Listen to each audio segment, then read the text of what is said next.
گواہوں کے حوالے سے وہ شاید سیپریٹ پٹیشن انہوں نے ہائی کورٹ میں فائل کی ہے، لیکن جہاں تک ابھی انہوں نے ڈیسائیڈ کرنا ہے وہ ہے مینٹینیبلٹی آف دس کیس، کہ اس کیس کا ٹرائل اس کورٹ میں ہو سکتا ہے یا نہیں ہو سکتا. تو یہ ایک دن میں بھی ممکن ہے. اب بات آتی ہے کہ کیا پی ٹی آئی کے چیئرمین کے وکلاء جو ہے وہ اس حوالے سے کوئی تعاون کرتے ہیں یا نہیں.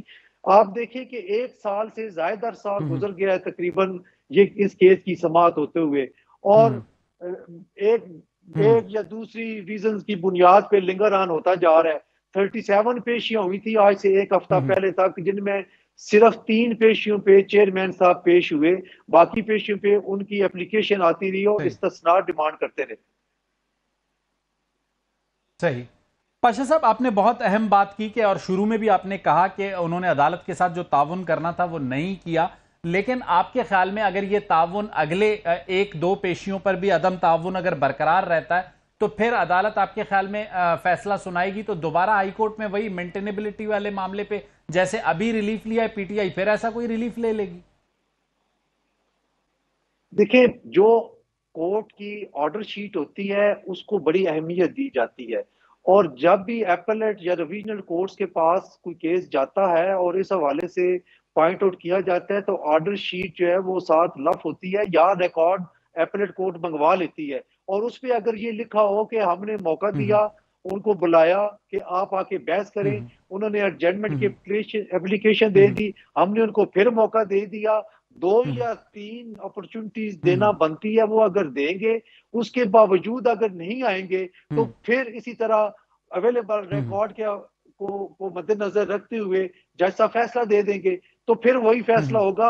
تو پھر شاید عدم تعاون کی وجہ سے اگر ایکس پارٹی ڈیسیژن آ جاتا ہے تو پھر شاید ہائی کورٹ پھر وہ ریلیف دوبارہ نہ دے ان کو جو اب ملا ہے. اچھا ٹھیک. اچھا، جو سب سے ایک اہم پوائنٹ آج اس پہ بھی اپلیکیشن تھی جو آپ نے کہا کہ ریجیکٹ ہوئی جج کی تبدیلی یا کیس کے ٹرانسفر کے حوالے سے، لیکن جو فیس بک کا پیج کا معاملہ تھا جج صاحب کے جس کو چیلنج کیا ہوا تھا پی ٹی آئی نے، ایف آئی اے کو اسلام آباد ہائی کورٹ نے 10 روز میں رپورٹ دینے کی ہدایت کی ہے، تو آپ کو لگتا ہے کہ وہ اس کی وجہ سے بھی کوئی پاسبلٹی ہو سکتی ہے بینچ کی تبدیلی کی، یا ایسا آپ کو نظر نہیں آتا؟ دیکھیں، اس وقت تو کوئی بلیک اینڈ وائٹ چیز سامنے آئی کوئی نہیں ہے. دیکھیں، اب آپ کی فیس بک ہے، بالکل جو میں سمجھا ہوں، کیونکہ مجھے اتنا اس کا پتہ نہیں ہے، یہ نیٹ والے سوشل میڈیا معاملات کا آئیڈیا نہیں ہے. فیس بک کا، کہ اگر میں فرض کر لیں یہ ہوتا ہے کہ کوئی آپ مجھے ٹیگ کرتے ہیں کوئی چیز اور وہ آ جاتی ہے، تو ضروری نہیں ہے کہ میں آپ کے خیالات سے متفق ہوں، لیکن مجھ جیسا نابلد جو کہ نہیں سمجھتا، وہ اس کو نہیں پتا کہ وہ اس کو ڈیلیٹ کر سکتا ہے کہ اس کی فیس بک، تو یہ ایک الگ بات ہے. لیکن اگر میں نے خود اگر وہ لگائی ہے تو پھر اس میں وزن ہے. اگر جج صاحب نے خود ٹیگ کی ہے کسی کو اپنی فیس بک سے، اپنے اکاؤنٹ سے، پھر تو بات بنے گی کہ واقعی یہ بائسڈ ہیں. اگر رند صاحب نے مجھے جو ہے وہ ٹیگ کی ہے تو رند صاحب میرا تو اس میں کوئی قصور نہیں. پاشا صاحب اس اسٹیٹس کے لیے کہا جاتا ہے 2014 کا ہے. جی نہیں، 2014 کا سٹیٹس ہے، لیکن ابھی تک یہ کلیئرٹی نہیں ہے کہ کسی نے ٹیگ کی ہے یا انہوں نے خود جو ہے وہ فیس بک پہ لگائی ہے. یہ دیکھیں نا، یہ ڈٹرمن کرنا ہوگا اس کی کلیئرٹی، ایف آئی اے نے. وہ ایف آئی اے کی رپورٹ ہی ڈٹرمن کرے گی. آپ کے خیال میں انتخابات کی بھی چونکہ بات ہو رہی ہے، 9 اگست کو اب اسمبلیوں کی تحلیل کی بات ہو رہی ہے، ہم دیکھ رہے ہیں توشہ خانہ کا کیس کہہ رہے تھے کہ بالکل جسے کہتے ہیں آخری سٹیج پہ تھا، مینٹینیبلٹی کا فیصلہ ہوتے ہی آگے اس نے بڑھنا تھا بڑا اسپیڈی، لیکن اب اس کو بریک لگ گئی اور کہہ رہے ہیں کہ انٹرم ریلیف کسی طریقے سے پی ٹی آئی نے لے لیا. آپ کے خیال میں آنے والے دنوں میں توشہ خانہ کیس سمیت جو دیگر مقدمات ہیں چیئرمین پاکستان تحریک انصاف پر، وہ ان کے لیے کتنی مشکلات پیدا کر سکتے ہیں؟ میرا خیال ہے یہ کوئی وقتی طور پہ ریلیف ہے. مجھے نہیں لگتا، چونکہ کیس رائپ ہو گیا ہے رند صاحب، پروسیکیوشن ایویڈنس کمپلیٹ ہو چکی ہے، 342 کی سٹیٹمنٹ ہو چکی ہے. ابھی میں سمجھتا ہوں کہ جج صاحب نے اس معاملے میں بھی اجرت کا مظاہرہ کیا کہ ان کی ڈیفینس وٹنسز کو ڈسکارڈ کر دیا کہ یہ ارریلیونٹ ہے. یہ ہر ملزم کا حق ہے کہ وہ اپنے ڈیفینس میں کوئی ایویڈنس پیش کرنا چاہتا ہے تو اس کو ضرور ریکارڈ کیا جانا چاہیے. ججمنٹ اناؤنس کرتے وقت جج صاحب کے پاس پورا اختیار ہے کہ وہ اس کو کہہ سکتے ہیں کہ یہ ارریلیونٹ ہے. لیکن اگر انہوں نے ابھی تک اپنی اسٹیٹمنٹ ریکارڈ نہیں کی اور پہلے یہ ڈٹرمن کر لینا کہ یہ ارریلیونٹ ہے تو یہ مناسب مجھے نہیں لگ رہا. شاید یہ اپلیکیشن بھی، یہ اپیل بھی جب اسلام آباد ہائی کورٹ میں جائے گی یا فائل ہو چکی ہے تو اس کا بھی ریزلٹ ایسے ہی آئے گا جس طرح کی یہ مینٹینیبلٹی والی اپلیکیشن کا ہے. صحیح. اچھا، ایک جو چیز سب سے اہم آپ بتا رہے ہیں، اگر میں ناظرین اور اپنی جیسے کہتے ہیں عام فہم میں سمجھنے کے لیے، کہ سیشن عدالت نے کیا پروسیڈنگز کو دوبارہ سے اثر نو شروع کرنا ہے یا صرف پی ٹی آئی کے وکلاء کو سننا ہے اور مینٹینیبلٹی کا فیصلہ کرنا ہے؟ جو پروسیڈنگز ہو چکی ہیں وہ قانون کے مطابق ہو چکی ہیں، ان کو تو نہیں چھیڑا جائے گا، نہ ہی کوئی نئی ایویڈنس ریکارڈ ہوگی. صرف اور صرف مینٹینیبلٹی کے پوائنٹس پہ آرگومنٹس دونوں فریقین سے سن کے اس پہ فیصلہ کیا جائے گا کہ کیا یہ مینٹینیبل ہے یا نہیں ہے. تو اندازاً حسن رضا پاشا صاحب کو یہ 9 اگست سے پہلے ہوتا ہوا نظر آ رہا ہے یا 9 اگست کے معاملہ آگے جائے گا؟ اب میرا خیال ہے کہ اگر جو مینٹینیبلٹی کی اپلیکیشن ہے وہ تو ایک دن میں فارغ ہو سکتی ہے، اس کا کوئی بھی فیصلہ اگر جج صاحب ڈکلیئر کرتے ہیں کہ مینٹینیبل ہے یا یہ اس نتیجے پہ پہنچتے ہیں کہ مینٹینیبل نہیں ہے، دونوں صورتوں میں ایک دن میں ڈیسیژن آ سکتا ہے. لیکن اگر اس دوران یعنی 7 تاریخ کو وہ کیس لگ جاتا ہے جس میں ڈیفینس ایویڈنس پیش کرنے کو جج صاحب نے ریفیوز کر دیا تو اس پہ اگر آرڈر آ جاتا ہے تو پھر that is something else, پھر اس میں پھر آگے جا سکتا ہے معاملہ. اور یہ ہمارے نوٹس میں آیا ہے کہ جج صاحب کا شیڈیول جو ہے وہ چھٹیوں کا وہ بھی شروع ہو رہا ہے 8 کے 9 تاریخ سے. شاید وہ پھر چھٹیوں پہ چلے جائیں، پھر تو وہ پھر سپٹمبر میں شروع ہوگا. تو پھر چھٹیوں کے بعد تو پھر یہ سپٹمبر تک مینٹینیبلٹی ڈیلے ہو جائے گی. ایگزیکٹلی دونوں چیزیں، ڈیفینس ایویڈنس کو بھی آپ ساتھ ملا کے دیکھیں. میں سمجھتا ہوں کہ ڈیفینس ایویڈنس والی جو ہے اپیل وہ بھی زیادہ اس کی بھی اہمیت ہے، بڑی امپورٹنٹ ہے وہ. اس کو چونکہ ایک اور اہم سوال کہ مینٹینیبلٹی کا فیصلہ چاہے اگلے چند روز میں ہو یا سپٹمبر میں ہو، اس کے بعد پھر جسے کہتے ہیں وہ جو فوجداری کارروائی ہے توشہ خانہ کیس میں، اس کا عدالت میں آغاز ہوگا. یہ آغاز نہیں، یہ اختتام کی طرف جا رہی ہے فوجداری کارروائی ہی یہ، چونکہ 342 کی سٹیٹمنٹ کے بعد صرف ڈیفینس ایویڈنس اگر ملزم پیش کرنا چاہتا ہے تو وہ ریکارڈ ہوتی ہے اور اس کے بعد آرگومنٹس ہوتے ہیں. قانون کے مطابق آرگومنٹس کی کوئی گنجائش نہیں ہے، لیکن یہ فیسیلیٹیٹ کرتی ہے عدالت دونوں فریقین کو کہ وہ اپنے اپنے آرگومنٹس کریں. ویسے عدالت آرگومنٹ سننے کی پابند نہیں ہے، فائنل آرگومنٹس. صحیح. اچھا، اگر مینٹینیبلٹی کا فیصلہ ہو جاتا ہے تو ایکسٹریم کیا ہو سکتا ہے چیئرمین پاکستان تحریک انصاف کے ساتھ؟ دیکھیں اپ ٹو 2 ایئرز اس کی شاید سزا ہے. تو ایسے امپورٹنٹ کیس میں جہاں پہ اتنا ہائی پروفائل کیس ہے، بڑی اہم شخصیت اس میں انوالو ہیں، تو ان کے لیے تو اگر 1 مہینہ بھی یا 1 دن بھی یا ٹل رائزنگ آف دی کورٹ بھی سزا ہو جائے تو دیٹ از سفیشینٹ نااہلی کے لیے، جب تک کہ اوپر والی جو عدالت ہے اپیلیٹ کورٹ ہے وہ اس کو سسپینڈ نہیں کرتی. گیلانی صاحب کے کیس میں ہو چکا ہے. حسن رضا پاشا صاحب، آپ کا بہت بہت شکریہ، آپ نے اپنا قیمتی وقت ہمیں دیا اور توشہ خانہ کیس اور اس کے مستقبل کے حوالے سے جو آئینی اور قانونی نکات ہیں ہمارے سامنے رکھے. لیں گے ایک چھوٹی سی بریک کے بعد واپس آئیں گے تو بات کریں گے پولیٹیکل سیٹ اپ کے ساتھ ساتھ، جیسے میں نے آپ کو بتایا کہ جج کی اہلیہ کی جانب سے ایک معصوم بچی پر جو تشدد کا معاملہ ہے اس پر بھی بات کریں گے. لیتے ہیں ایک چھوٹی سی. ویلکم بیک ناظرین. بریک کے بعد ایک بار پھر آپ کے سامنے حاضر خدمت ہیں. انتخابات اکتوبر میں ہوں گے یا نومبر میں ہوں گے یا پھر 2023 میں ہی نہیں ہوں گے؟ یہ ایک ایسا سوال ہے جو کہانی ہے سیاست کی، ملکی سیاست کی، وہ اسی کے گرد گھوم رہی ہے. لیکن ایک فیصلہ اتحادی جماعتوں نے کر لیا ہے کہ اسمبلیاں جو ہے وہ 12 اگست کو اپنی مقررہ مدت پر مکمل وقت کر کے تحلیل نہیں ہوں گی بلکہ 9 اگست کو تحلیل کر دی جائیں گی. تو آئینی طور پر الیکشن کمیشن کے پاس 90 روز ہوں گے انتخابات کے لیے. تو اس حساب سے اگر ہم کیلکولیٹ کرتے ہیں تو معاملہ نومبر کی طرف جاتا ہے. لیکن اگلے 24 گھنٹوں میں کونسل آف کامن انٹرسٹ کی ایک اہم میٹنگ کال کر لی گئی ہے. کونسل آف کامن انٹرسٹ کیا یہ فیصلہ کر سکتی ہے کہ وہ مردم شماری کے نتائج کا اعلان کرے اور پھر اس کے بعد ایک آئینی قدغن، جیسے کہ 60 اور 90 دن کا معاملہ آئینی ہے، ایسے ہی اگر مردم شماری کے نتائج کا اعلان ہو جاتا ہے تو یہ بھی ایک آئینی قدغن ہے کہ پھر نئی حلقہ بندیاں الیکشن کمیشن کو کرنی ہوں گی، اور اگر نئی حلقہ بندیاں ہوتی ہیں تو پھر معاملہ 60 اور 90 دن سے آگے جائے گا۔ ایم کیو ایم ایک واضح اسٹانس رکھتی ہے، ہم نے دیکھا کہ ایم کیو ایم کے رہنماؤں نے آج بھی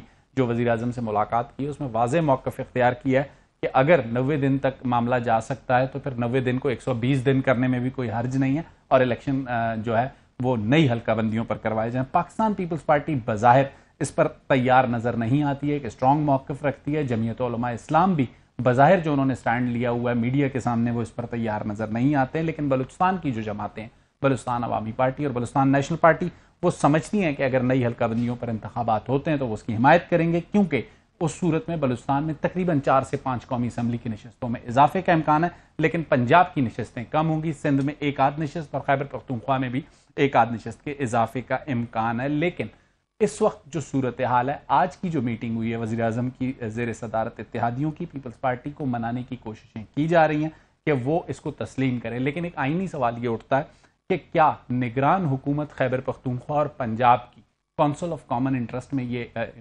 اختیار رکھتی ہے کہ وہ اس چیز کا فیصلہ کرے؟ یہ بہت بڑا سوال ہے۔ اسے آنے والے جسے کہتے ہیں سیگمنٹ میں سینئر صحافی اور ہمارے جو پروگرام کے بیسکلی ہوسٹ ہیں نصر اللہ ملک صاحب، ان کے سامنے بھی رکھیں گے۔ اس وقت مدثر رضوی صاحب ہمارے ساتھ ہیں، فافین کے ڈائریکٹر پروگرام ہیں۔ مدثر رضوی صاحب، آپ کو خوش آمدید کہتا ہوں۔ جی السلام علیکم۔ مدثر رضوی صاحب، کوئی کلیئرٹی آپ کو نظر آ رہی ہے کہ انتخابات 60 دنوں میں ہوں گے، 90 دنوں میں ہوں گے، یا 2023 میں ہوں گے ہی نہیں؟ دیکھیں، ایک تو بات واضح ہو گئی ہے، اگر پرائم منسٹر صاحب جس طرح سے انہوں نے پبلکلی کمٹ کیا ہے کہ 9 تاریخ کو ڈیزالو کر دیں گے، تو 90 دن کا تو نظر آ رہا ہے کہ نومبر کی 9-10 سے پہلے الیکشن ہونے چاہیے۔ لیکن اس کے ساتھ ہی یہ جو نئی ایک ڈیولپمنٹ ہوئی ہے کہ سی سی آئی کی میٹنگ ہوگی اور اس میں نیا سینسس اپروو کیا جائے گا، اس میں تھوڑی سے ہمیں آئینی مسائل نظر آ رہے ہیں، کیونکہ دیکھیں دو پروونسز میں اس وقت کیئر ٹیکر گورنمنٹس ہیں، اور کیئر ٹیکر گورنمنٹس جو انڈر الیکشن ایکٹ کی پروویژنز ابھی بھی انٹیکٹ ہیں، اس میں کوئی ایسا فیصلہ نہیں کر سکتی جس کو آنے والی الیکٹڈ گورنمنٹ انڈو نہ کر سکے۔ اگر تو سی سی آئی کی میٹنگ ہوتی ہے اور اس میں سندھ کے چیف منسٹر اور مطلب بلوچستان کے چیف منسٹر جہاں پہ الیکٹڈ گورنمنٹس ہیں وہ آن بورڈ ہوتے ہیں، میجورٹی ووٹ ہو جاتا ہے، پھر تو بات سمجھ آتی ہے۔ لیکن پنجاب اور کے پی کے کیئر ٹیکر گورنمنٹس کا اگر ووٹ مدثر صاحب، آپ نے بہت اہم نقطہ ریز کیا ہے، میں چاہوں گا اس کو ذرا ایلیبریٹ کریں۔ آپ یہ کہہ رہے ہیں کہ اگر سی سی آئی کی میٹنگ ہوتی ہے وہاں پر پنجاب اور کے پی میں چونکہ کیئر ٹیکر سیٹ اپ ہے، ان کے چیف منسٹر کا ہو سکتا ہے، ہم یہ سمجھتے ہیں کہ آئینی اختیار نہیں ہوگا کہ وہ کونسل آف کامن انٹرسٹ پہ بیٹھ کے انتخابات اور نئی حلقہ بندیوں اور مردم شماری کا کوئی فیصلہ لے سکیں، لیکن اگر وفاق، سندھ اور بلوچستان ایگری کر لیتے ہیں تو اکثریت کی بنیاد پہ یہ فیصلہ آپ سمجھتے ہیں کہ ہو سکتا ہے آئینی اور قانونی طور پہ؟ اکثریت کی بنیاد پہ یقیناً ہو سکتا ہے۔ جمہوریت میں اکثریت کی جو ووٹ ہے اس کو ایکسیپٹ کرنے کی ضرورت ہوتی ہے، اور پنجاب اور کے پی کی گورنمنٹ کا مسئلہ کیئر ٹیکر چیف منسٹر یقیناً بیٹھ سکتے ہیں اس میں، لیکن جو الیکشن ایکٹ کی ایک قبغن ہے وہ خالی یہ ہے کہ وہ کوئی ایسا فیصلہ نہیں کر سکے جسے آنے والی حکومت انڈو نہ کر سکے۔ اب یہ والا جو فیصلہ ہے وہ کرتی ہیں تو انڈو نہیں ہو سکتا، تو وہ ہمیں قباحت نظر آ رہی ہے۔ لیکن اگر میجورٹی ووٹ ہو جاتا ہے پنجاب اور کے پی کے علاوہ تو پھر تو یقیناً اکثریتی ووٹ کی کانسٹیٹیوشنل اہمیت اور حیثیت ہے۔ اچھا، آپ نے بہت اہم بات کی، اور اکثریتی ووٹ کی بنیاد پہ اگر سندھ، بلوچستان اور وفاق یہ فیصلہ کر لیتے ہیں کہ نئی مردم شماری کے تحت ہی انتخابات ہوں گے تو پھر حلقہ بندیوں کے لیے مدثر رضوی صاحب بظاہر یہ کہا جاتا ہے کہ الیکشن کمیشن اگر جنگی بنیادوں پہ کام کرے تو 4 ماہ اور اگر روٹین کا کام کرے تو 6 ماہ کا عرصہ درکار ہے، تو پھر ایسی صورتحال میں تو 2023 میں انتخابات تو نظر نہیں آ رہا ہے۔ دیکھیں، اگر تو سینسس ہو جاتا ہے، اس کے بعد سینسس کے نتائج کے مطابق جو آرٹیکل 51 ہے، غالباً 5 سب کلاز ہے اس کی، اس میں جس میں 3 ہے، جس میں اسمبلی کی نشستیں ہیں وہ تبدیل ہوں گی سینسس کے مطابق، تو اس میں کانسٹیٹیوشنل امینڈمنٹ بھی بنتی ہے۔ اب کچھ لوگوں کا یہ خیال ہے کہ یہ تو میٹر آف فیکٹ چینج ہے، اس میں کوئی پولیٹیکل ایگریمنٹ کی ضرورت نہیں، کیونکہ اگر سینسس نوٹیفائی ہو گیا اس کے تو اعداد و شمار بڑے آبجیکٹیوز ہیں نا، اس سے کوئی سیاسی اتفاق کی ضرورت نہیں ہوتی، یہ تو خالی نمبر چینج ہو جاتے ہیں پروپورشن کے۔ بہرحال وہ ایک الگ بحث ہے، لیکن اس کے نتیجے میں پھر ڈیلیمیٹیشن ٹریگر ہو جائے گی. اس میں 3-4 مہینے تو کم از کم لگیں گے. الیکشن کمیشن کو اگر فیئر پروسیس کرنا ہے اور قانونی کرنا ہے تو 4 مہینے تو کم از کم ہونے چاہیے. جی کم از کم چاہیے. مدثر رضوی صاحب آپ ہمارے ساتھ رہیے گا. سابق سیکرٹری ہیں الیکشن کمیشن کنور دلشاد صاحب ہمارے ساتھ لائن پہ موجود ہیں. کنور صاحب، جو سب سے اہم نقطہ مدثر رضوی صاحب نے ابھی پوائنٹ آؤٹ کیا، انہوں نے کہا کہ سی سی آئی اکثریت کی بنیاد پہ اگر یہ فیصلہ کرتی ہے کہ نئی مردم شماری کے نتائج کا اعلان کیا جائے تو معاملہ پھر جائے گا نئی حلقہ بندیوں پر. تو آپ کے خیال میں، آپ خود بھی سیکرٹری الیکشن کمیشن رہ چکے ہیں، کتنی مدت درکار ہوگی نئی حلقہ بندیوں کے لیے الیکشن کمیشن کو؟ یہ ہیں کہ ٹھیک ہے، مدثر رضوی صاحب نے بات فرمائی ہے اور میں نے ان کی بات سن لی ہے. انہوں نے آرٹیکل 51 اور سب سیکشن 5 کا بھی حوالہ دیا ہے اور ہم بھی تمام چینلوں پر 3-4 دن سے اسی آرٹیکل کا حوالہ دے رہے ہیں. تو اس میں سب سے بڑی اہم بات یہ ہے، مشترکہ مفادات کونسل کا اجلاس میں اگر کل اتفاق رائے ہو جاتا ہے اور اس کا گزٹ نوٹیفیکیشن ہو جاتا ہے تو پھر الیکشن کمیشن آف پاکستان قانونی اور آئینی طور پر پابند ہے کہ نئی حلقہ بندیاں کروائیں. جہاں تک اس کا پیریڈ کا تعلق ہے، اس میں 2-3 چیزیں سامنے آ رہی ہے. اس کا زمینی حقائق یہ ہے کہ 4 مہینے تو ویسے ہی الیکشن کمیشن نے کہا ہے کہ 4 ماہ لگتے ہیں، لیکن جس وقت کے اس کے خلاف اعتراضات آئیں گے اور اس کے بعد ان کے مقدمے چلیں گے ہائی کورٹوں میں، سپریم کورٹوں میں، تو یہ ایکسٹینڈ ہو سکتا ہے 6 سے 7 مہینے تک. اور دوسری سب سے بڑی اہم بات یہ کہ یہ جو ہوتا ہے حلقہ بندی، یہ جو الیکشن لڑنے والے امیدوار ہیں ان کے لیے زندگی اور موت کا کھیل ہے. ایک یونین کونسل کے دائیں بائیں چلے گئی، ادھر چلے گئی، وہ حلقہ ٹوٹ گیا تو ان کی ساری انویسٹمنٹ، ساری ان کی جو 3-4 سال سے جو کوشش کر رہے تھے، سارا ووٹ بینک ان کا ڈسٹرب ہو جاتا ہے. اس لیے وہ بڑی جنگ لڑیں گے اس کے اوپر. بڑا اس کے بعد باقاعدہ الیکشن کمیشن میں بھی درخواستیں دیں گے، اپیلیں کریں گے. جب ان کی اپیل خارج ہو جائے گی تو پھر ہائی کورٹ، سپریم کورٹ جائیں گے. تو یہ پیریڈ جو ہے یہ 4 مہینے سے 7 مہینے تک جا سکتا ہے. اور یہ پھر الیکشن جو ہیں یہ 15 فروری کے بعد ہی ہو سکیں گے. لیکن چونکہ گراؤنڈ ریئلٹی کچھ اور ہوتی ہے، کاغذوں میں کچھ اور ہوتی ہے، 4 مہینے کی بجائے 7 مہینے لگنے کا بھی اندیشہ ہے، خطرہ ہے.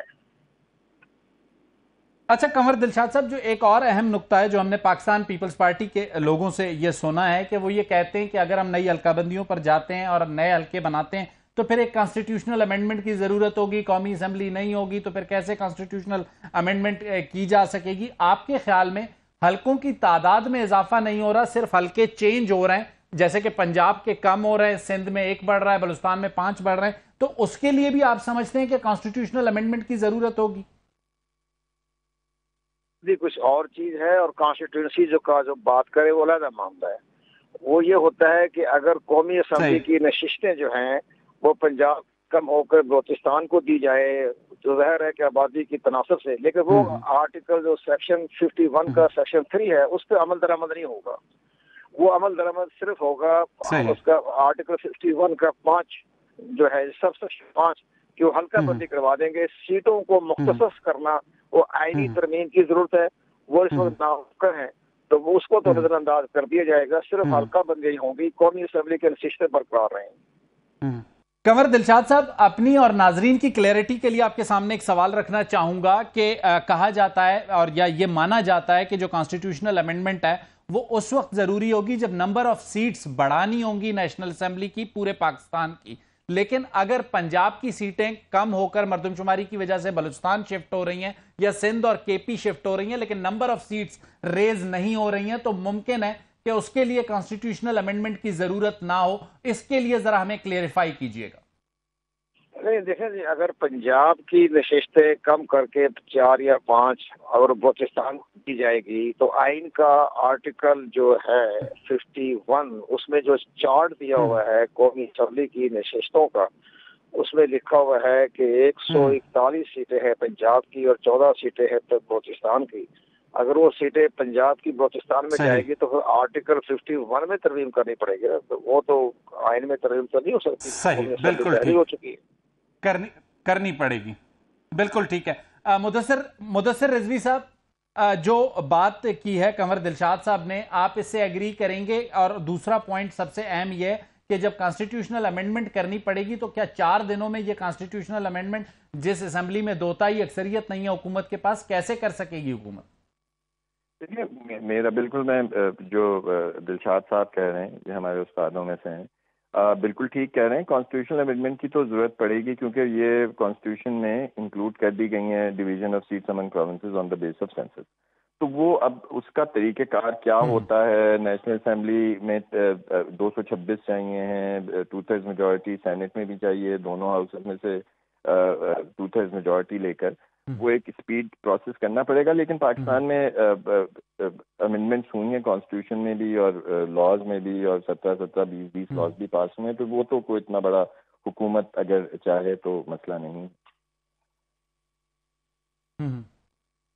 اچھا کنور دلشاد صاحب، آپ کے خیال میں اگر سی سی آئی یہ اکثریتی بنیاد پہ فیصلہ کرتی ہے 2 صوبے اور وفاق کے جی ہم نے نئی حلقہ بندیوں پہ انتخابات کروانے ہیں، مردم شماری کے نتائج کا اعلان کرنے جا رہے ہیں، لیکن خیبر پختونخوا اور پنجاب چونکہ وہاں نگران حکومتیں ہیں، منتخب حکومتیں نہیں ہیں، تو کیا آپ کو لگتا ہے کہ یہ معاملہ پھر عدالتوں میں جائے گا، چیلنج ہوگا کسی فریق کی جانب سے کہ 2 صوبوں کی وہاں نمائندگی یا ان کا کنسرن نہیں لیا گیا منتخب لوگوں سے، تو اس لیے اسے روکا جائے؟ نہیں، وہ نہیں ہوگا. اب عدالتوں نے الیکشن کمیشن کے معاملات میں دخل اندازی نہیں کرنی، کیونکہ پارلیمنٹ پہ بہت بحث ہو چکی ہے. پارلیمنٹ میں 3 مہینے مسلسل سپریم کورٹ کہا گیا ہے کہ جہاں آئین اور قانون کا مسئلہ ہو جائے تو آپ الیکشن کمیشن کے معاملات میں داخل نہ کریں. دوسری سب سے بڑی اہم بات یہ کہ جو لیکن کنور صاحب آج پنجاب کے انتخابات کے معاملے پہ تفصیلی فیصلہ آ چکا ہے. اس کی کوئی ویلیو نہیں ہے، وہ ختم ہو گیا. وہ 14 مئی کی تاریخ تھی، 14 مئی گزر گئی، وہ تو آؤٹ آف دی ڈیٹ ہو گیا. اس کا ختم ہو گیا معاملہ. ایک نئی راہ دے دی. اچھا آپ کہہ رہے ہیں اس کا کوئی امپیکٹ الیکشن کمیشن پہ نہیں آئے گا؟ نہیں، وہ نہیں آئے گا، ختم ہو گئی بات. اور انہوں نے اپنی رائے دے دی ہے، ان کا رائے کا احترام کرتے ہیں ہم سپریم کورٹ آف پاکستان نے. آئندہ مستقبل کے لیے راستہ دکھا دیا انہوں نے، بہت اچھا فیصلہ لکھا ہے. لیکن اس الیکشن تو گزر گیا ہے، تو 14 مئی گزر گئی. اب تو یہ الیکشن ہونے والے، نئی ڈیٹ تاریخ مقرر کی جائے گی. سب سے بڑی اہم بات یہ کہ جو سیٹنگ اس وقت جو صبح پنجاب میں خیبر پختونخوا میں جو نگران سیٹ اپ ہے، یہ آئین کے آرٹیکل 224 اور 224A کے تحت ہے. اس میں یہ لکھا ہوا ہے کہ کیئر ٹیکر گورنمنٹ کے پاس وہی اختیارات ہوں گے جو کہ ایک منتخب حکومت کے پاس اختیارات تھے اپنے ڈے ٹو ڈے معاملات کو چلانے کے لیے. تو یہ تو ڈے ٹو ڈے کا معاملہ ہی آ رہا ہے نا. ٹھیک ہو گیا. لیکن سر کونسل آف کامن انٹرسٹ کا معاملہ مردم شماری کا ہے، یہ ڈے ٹو ڈے کا نہیں ہے، یہ آگے کے 4-5 سال 10 سال کی بات ہے. کنور دلشاد صاحب آپ کا اور مدثر رضوی صاحب آپ کا دونوں کا بہت بہت شکریہ، آپ نے اپنا قیمتی وقت ہمیں دیا. ناظرین پروگرام کے لاسٹ سیگمنٹ میں ہمارے ساتھ ہوں گے پروگرام کے میزبان اور ہمارے ایگزیکٹو ڈائریکٹر نصر اللہ ملک صاحب. ملک صاحب سے 3 اہم خبروں پر بات کریں گے. ایک یہ جو بچی پر جج کی اہلیہ کی جانب سے تشدد کا معاملہ ہے اس پر، توشاخانہ کیس اور چیئرمین پاکستان تحریک انصاف کے مستقبل اور نگران وزیر اعظم اور آئندہ عام انتخابات پر، ان کے پروگرام میں آپ کے ساتھ رکھیں گے. لیتے ایک چھوٹی.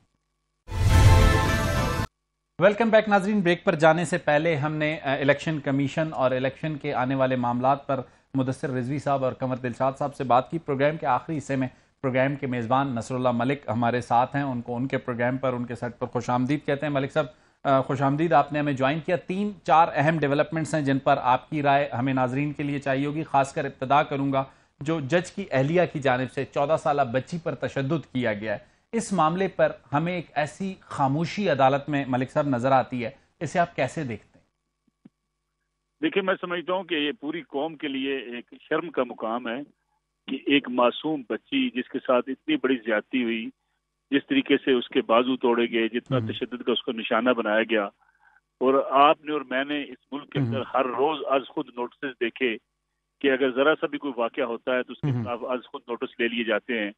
اور آپ کو ماضی میں بھی یاد ہوگا کہ کالجز کے حوالے سے، فیسوں کے حوالے سے اور کن کن معاملات پر ثاقب نثار صاحب کے زمانے میں از خود نوٹس نہیں لیے گئے.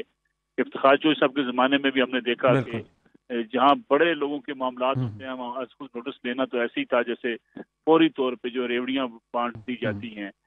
تو میرے خیال میں اگر اس میں بھی ہمارے جو ادارے ہیں، ہماری عدالت عظمیٰ ہے اور ہمارے قانون نافذ کرنے والے ادارے ہیں، اگر ان کو یہ احساس نہ جاگے کہ ایک معصوم بچی کے ساتھ جس طریقے سے ظلم کیا گیا، جس طریقے سے اسے تشدد کا نشانہ بنایا گیا، پورا پاکستان کا میڈیا چیخ چیخ کے اس کی آواز بلند کر رہا ہے، سیاستدان ہوں، سارے لوگ اس کے پاس، اس بچی کے پاس جا کر اظہار یکجہتی کر رہے ہیں، لیکن کوئی قانونی کارروائی ہمیں ہوتی ہوئی نظر نہیں آتی.